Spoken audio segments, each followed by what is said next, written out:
Hey guys, it's Beth, Rockin' Raven, back with yet another video. I've kind of been on a video shooting roll here lately in March, and maybe it's making up for the monogamous March. I'm only doing one whip this month, and I don't really even have progress, even though I have only been working on the one thing this whole month. I'm not ready to show the progress yet. It's not ready for his close-up, Mr. DeMille, so I'm gonna wait. And I wanted to do the Bryan C. Super Stitcher Super Tag. I just discovered Bryan's channel, subscribed to him, he's great. Another guy stitcher. We can never get enough of you guy stitchers on Flosstube. We love you guy stitchers. We love everybody, but the guy stitchers are always welcome. So it's Bryan's channel is really funny, and love his videos and his whips, and he does a neat variety of stuff, and his big thing is the Superman. He's always wearing Superman gear, so he came up with the super tag, and I thought it seemed like kind of fun and should be, you know, pretty quick video as well, so we'll just go ahead and jump into it. So all of the questions are based on superheroes, characters. And the first question is the Robin question, and that is, what is something that you stitched or you started that's not your style, but for some reason it grew on you? That would probably be this. This is actually the second time around I've done this, the flower shop. I've shown this off before in other videos. It's it's got some cut work in it, some specialty stitches, a couple layers. This time I remembered, just putting that safely out of the way. This time I remember to actually show the finished version of it. This is the magazine that it came from. This is the Cross Country Crafts, January, February 1996.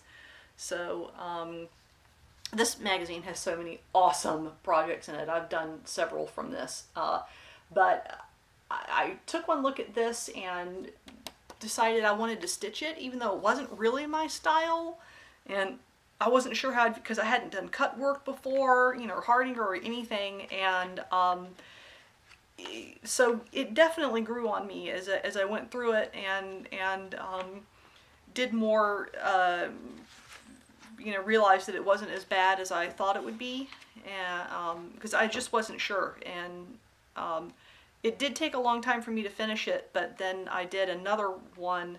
I'm just looking at the other projects in here, and it's got so many. This one issue. Oh, this, I also did this one. This is a Sue Stokes. It might be a little hard to see. This is another kind of Hardinger cut work project that's in this magazine that I did and ended up giving to a friend of mine.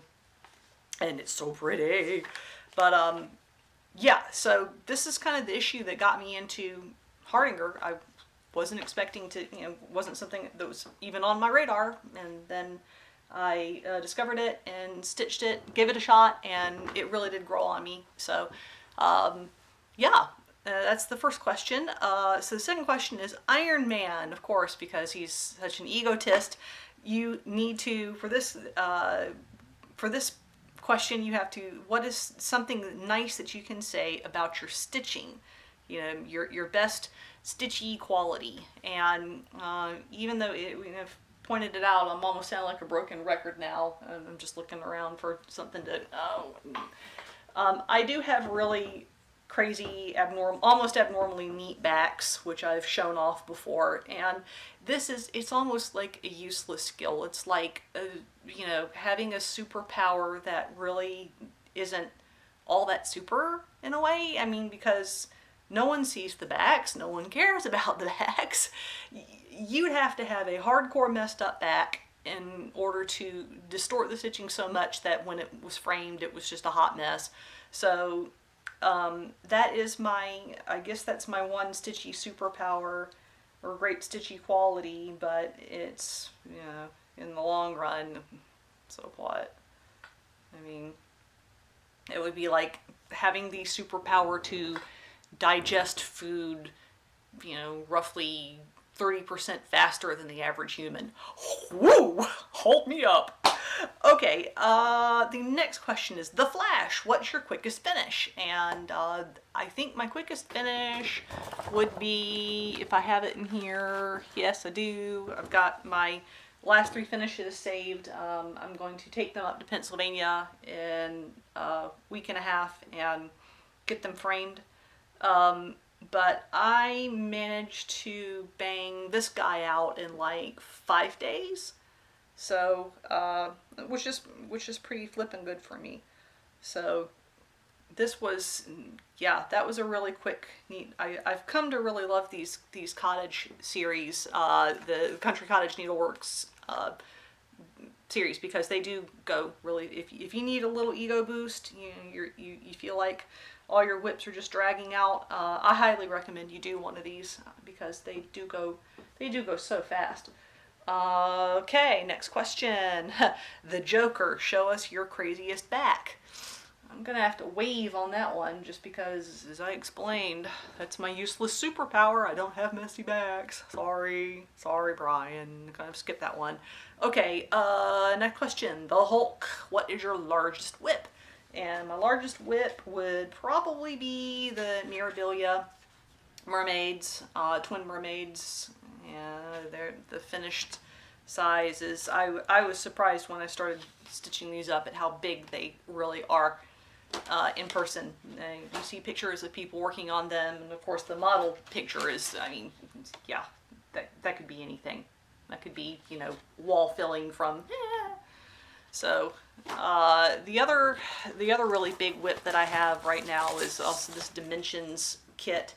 Charles Wysocki. It's, well, I don't know, it's going to be 18 inches wide by 7 high, so maybe it's not all that big, but it seems huge when I'm working. I don't know why. It seems like it's going to take 4 flipping ever. Maybe it's because that fabric is stiff as a board and I am trying to do it in hand. I think I'm going to move it on to scroll frames and do two-handed, and that should make it go a lot faster. Right. Next question. Batman versus Superman. Do you prefer projects with few colors or a lot? So, with Batman being relatively monochrome, black on black, and Superman, of course, with his rocking his reds and blues, and yeah. I think I'm more on the Batman spectrum. I do like projects with. I don't like crap tons of color changes, and big, huge, radical. Really, it depends. I mean, some projects have a lot of colors and it looks nice, but I think something that's too. I'm just thinking of something super bright and colorful, especially primary colors doesn't really do it for me.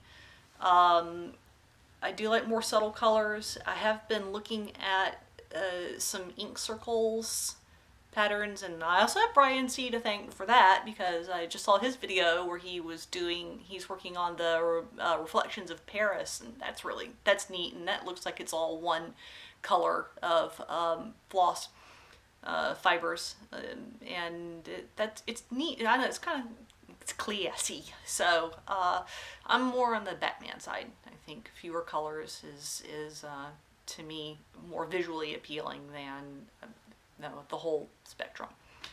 Okay, next and last question. Wonder Woman. She's got her lasso of truth, and you have to tell the truth. Now, who is your favorite superhero? Well, my favorite superhero would be Space Dog. No, I'm kidding.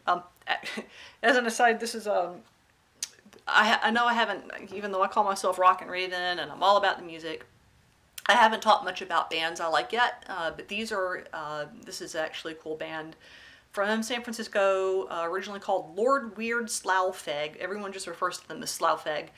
And they do a lot of concept albums, and their music is definitely harder, but it's got this kind of Celtic and sort of Thin Lizzy influence. Anyway, they did this album called Traveler, and it's basically about dogs in space.